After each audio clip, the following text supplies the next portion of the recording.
अस्सलाम वालेकुम dear candidate, Shabana नवाज़ official YouTube channel जी तरफ़ खां तव्हां सां मुखातिब आहियां। डियर कैंडिडेट्स, जीअं त PST जो इंग्लिश जो पहिरियों क्लास मां हलायो हुयो, HST जो उरूज फ़हमीदा एंड फाइनली ही जेको JST जो लास्ट आहे इंग्लिश जो, अॼु पाण क्लास स्टार्ट कंदासीं। ऐं क्लास स्टार्ट करण खां पहिरीं once again thank you so much for your enough support, response and comments and for correction and yo thanks for like my English class. Again मां चवंदमि I am not English teacher, ऐं मुंहिंजी इहो मञणु हूंदो आहे त जेको बंदो जंहिं सब्जेक्ट जो स्पेशलिस्ट आहे उनखे उहो सब्जेक्ट ॾिनो वञे। ठीकु आहे, काफ़ी बंदे खे कंहिं कुझु माण्हुनि खे कुझु सब्जेक्ट्स में एक्सपर्टीज़ हासिलु हूंदियूं आहिनि। अलहमदुलिल्लाह, if today I am performing better it's because of my experience more than 10 to 12 years in education department, otherwise I thought के आई एम नथिंग। सो बहरहाल thank you, it's a family, इहो सिलसिलो हलंदो रहंदो। ऐं स्टार्ट कयूं था English जो क्लास। नंबर 1 आहे choose the correct answers from choice A to D। ठीकु आहे, ही ब्लैंक्स आहिनि। पहिरियों आहे त ही डैश हिज ड्यूटी ब्रेवली। ऑप्शन आहे परफॉर्म, परफॉर्मिंग, बीइंग परफॉर्म्ड या परफॉर्म्स। हाणे हिन जो जेको करेक्ट आंसर आहे उहो थींदो ऑप्शन डी, परफॉर्म्स। बी ऐं सी ते परफॉर्मिंग एंड बीइंग परफॉर्म्ड। ठीकु आहे, परफॉर्मिंग न थींदो। जीअं मां तव्हांखे लास्ट पंहिंजे क्लास में ॿुधायो त is, am, are, to be verbs आहिनि कंटिन्यूअस जा। ही इज़ कोन्हे को, ही इज़ पर हुजे हा एंड डैश इज़ ड्यूटी त पोइ थियां त ही इज़ परफॉर्मिंग। इन लाइ सिंपली ही आहे, परफॉर्मिंग बि न थींदो, ही सिंपल टेंस जो जुमिलो आहे। बीइंग परफॉर्म्ड बि न थींदो, जो पास्ट में हलियो थो वञे। परफॉर्म ऐं परफॉर्म्स जो आहे मतिलबु सिंगुलर सां एस लॻंदो आहे ऐं प्लूरल सां सिंपल एम लॻंदो आहे। इन लाइ अकॉर्डिंग टू माई नॉलेज के ही परफॉर्म्स थींदो। Option D is the correct answer. Then next question is she dash her work regularly. ठीकु आहे, ऑप्शन है doing, do, does and not do. She does work, option C will be the correct answer. She does her work regularly. Third question, the plane took dash at 10 o'clock. Option A off, B on, C in या D off. So the plane took off at 10 o'clock. Off will be the correct answer. Sentence ठाहियो, ॾिसो थोरो sense ठहे तो the plane took off at 10 o'clock. Okay, उन खां पोइ आहे next question, he also dash an active part in politics. ठीकु आहे, option A taking, option B took, option C taken, option D take. The correct answer will be option 2 took. He took also an active part in politics. अच्छा, next आहे he is not fit dash this job. A for, B with, C at, D in. Option number A will be the correct answer. Fit, he is not fit for this job. ठीकु आहे, त ही आहे preposition आहे। ठीकु आहे, next first वारो जेको 33 क्वेश्चन हुयो, the plane took off at 10 o'clock, त उहो बि प्रपोजिशन हुयो ऐं ही बि प्रपोजिशन आहे। He is not fit for this job.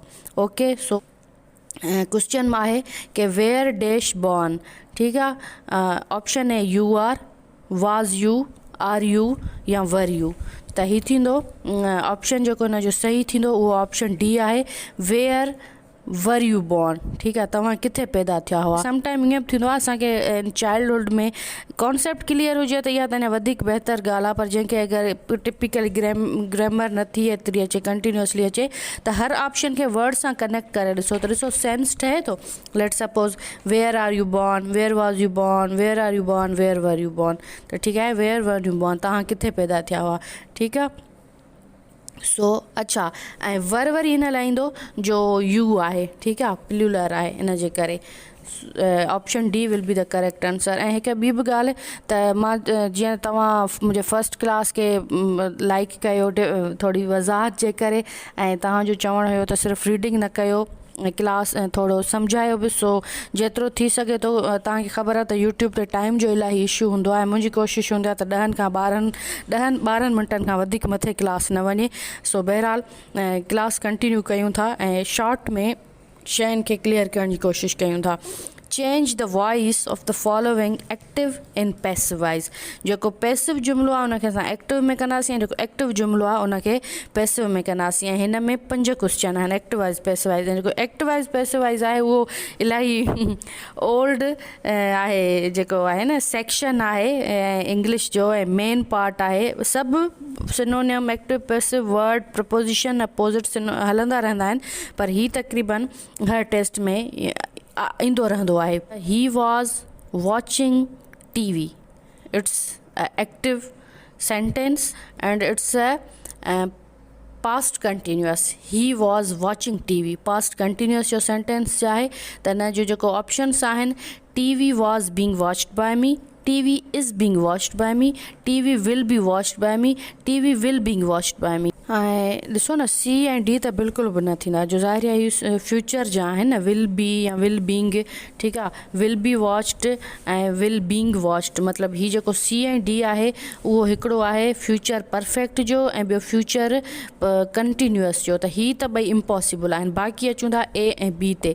ए ऐं बी जो आहे त फस्ट आहे TV was being watched by me, second आहे TV is being watched by me. त हाणे इज़ बीइंग त कोन थींदो, जो ज़ाहिर आहे इहो बि वरी सिंपल में अचो हली थो वञे न हिते त। ऐं ही पास्ट जो एक्टिव सेंटेंस आहे, त correct answer will be the TV was being watched by me.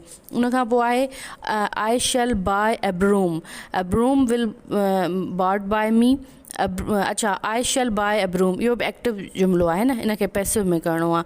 त ऐं सेकेंड आहे a broom is brought by me, and C a broom will be bought by me, and D, a broom was bought by me. So as we know that it's the sentence of I shall buy a broom. Future simple tense जो इहो active जुमिलो आहे, त इन जो थींदो broom will be bought by me।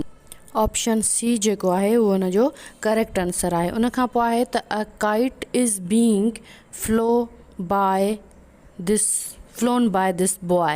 उन जो options आहिनि, this boy was flying a kite, this boy is flying a kite, this boy flies a kite, this boy was flown a kite। सो इन खे जेको ही पैसिव जुमिलो हुयो, इन खे एक्टिव में करिणो आहे। ही आहे continuous present continuous. So the correct answer will be option B, the boy is flying a kite, simple present continuous tense। जो passive जुमिलो हुयो उनखे एक्टिव में कंदासीं। Okay, and next question is I did not learn this lesson। उन जा 4 options आहिनि, this lesson had not been learned by me, this lesson has not been learned by me, this lesson is not learned by me, and option number 4 is the lesson was not learned by me।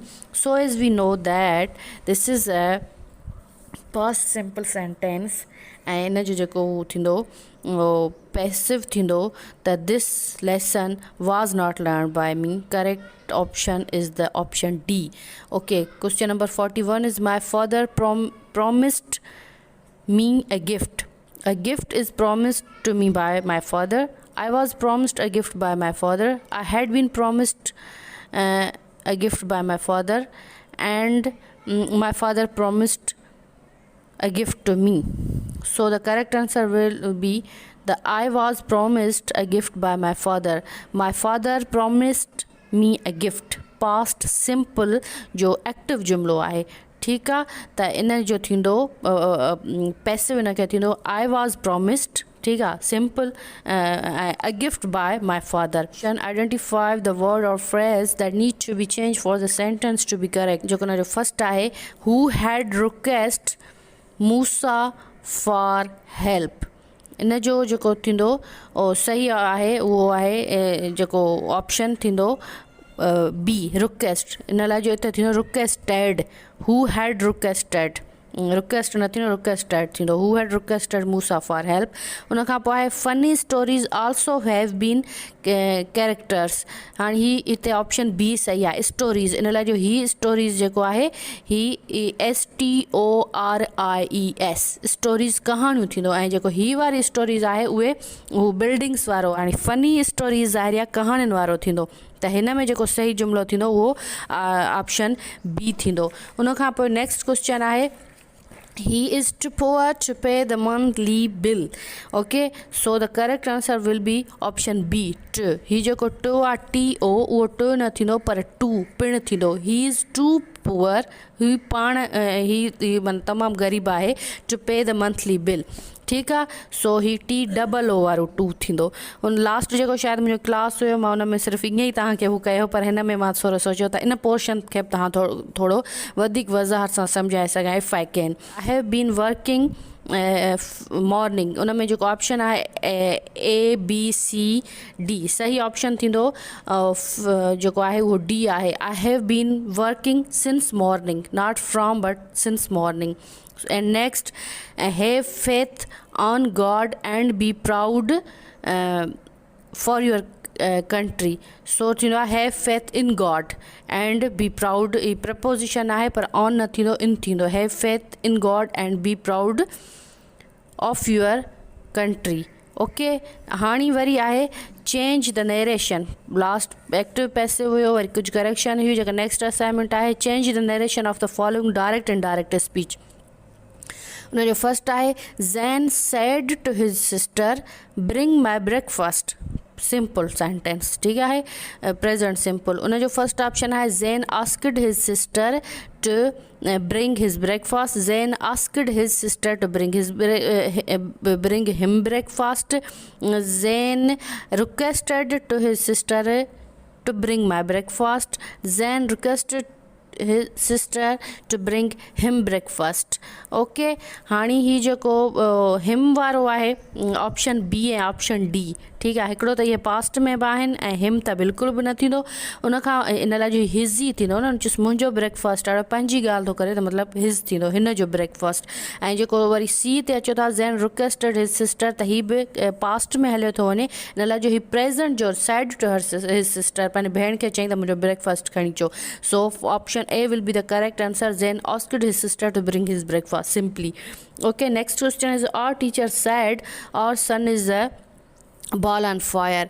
Option A, our teacher said that our son was a ball on fire. अच्छा, ठीकु आहे, बसि हाणे मुंहिंजे ख़्याल में त हीअ जेका एक्सरसाइज़ आहे मां हिन खे थोरो जल्दी क्रिएट कयां. मथीं जेको उहो सेक्शन आहे उहो आहे पैसेज जो, उन ते वरी मूंखे थोरो ॻाल्हाइणो आहे, त मुंहिंजे ख़्याल में this class will be too lengthy.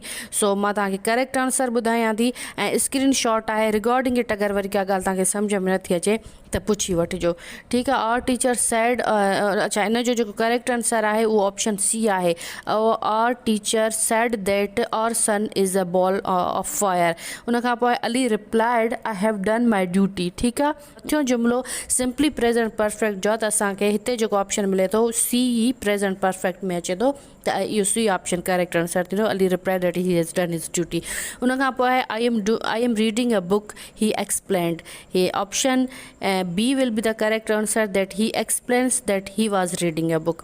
Okay, मूंखे ख़बर आहे स्टूडेंट्स खे जेके वाक़ई लर्नर्स हूंदा आहिनि ऐं जेके चाहींदा आहिनि त असांजो हर ॻाल्हि में कॉन्सेप्ट क्लियर थिए, उहे चाहींदा हूंदा त क्लास वॾो थिए, को इशू न आहे. पर जेका मेजॉरिटी ॾिठी थी वञे न बेटा, त यूट्यूब ते 10 खां 15 मिंटनि खां वधीक ॿार खे माना बुखार थी थो वञे. सो असां नथा चाहियूं त असांजे करे कंहिंजी तबियत ख़राबु थिए. इन लाइ उन्हनि खे एवरेज में रखण लाइ मां क्लास खे घटि खां घटि करण जी कोशिशि कंदी आहियां. नेक्स्ट, अच्छा हिन जो इहो ई थियो option D, he explain that he was reading a book. उनखां पोइ आहे he said honesty is the best policy. Simple, ही त इलाही सिंपली आहे. He said that honesty was the best policy, past में हले वियो. No, he said that honesty has been the best policy, present perfect. No, he said that honesty is the best policy. Okay, present simple, good. Option C is the right answer. He said that to have honesty was the best policy. Allahu Akbar.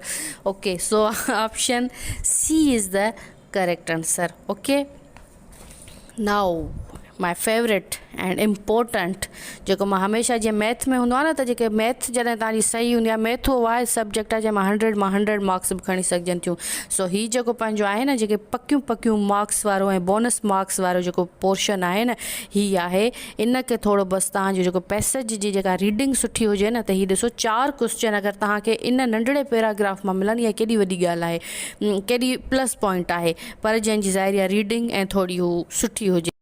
आराम सां passage पढ़ी ऐं उन मां ही question कढण जी कोशिशि कयो। Okay, question number 1, Punjab is the land of 2 rivers, 3 rivers, 4 rivers, 5 rivers। इन में त मुंहिंजे ख्याल में पैसेज में वञण जी ज़रूरत कोन्हे, सभिनी खे ख़बर आहे Punjab is the land of 5 rivers। पहिरीं लाइन जो पहिरियों सेंटेंस मां अंडरलाइन कयो आहे। Correct answer will be option 4 D, who called Punjab the heart of Pakistan.